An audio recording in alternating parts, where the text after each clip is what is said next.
علی الضعفاء ولا علی المریض ولا علی المرضى۔ رب العالمین دا قرآن ذرا سن دے جایا دے۔ اللہ رب العالمین ارشاد فرماندے نے، ایتھے رب العالمین نے جسمانی بیماریاں تے مرض دا لفظ بولے آئے تے جس ویلے حرض دا معنی کیڑا ہے؟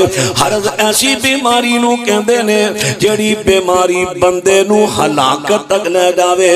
حضرت یعقوب علیہ السلام دے پتراں نے کہہ دیتا سی، اے ابا تو تے یوسف دے غم اندر اینا رونا سانو ڈارے کتے تو ہلاک ہی نہ ہو جائے۔ اتھے حرض دا لفظ مرض، حرض، سقیم، یہ تین لفظ نے جڑے قرآن پاک میں اللہ نے بیماری تے بولے۔ آئیے ذرا ہن میں حدیث پاک تہاڈے سامنے پیش کر دیواں۔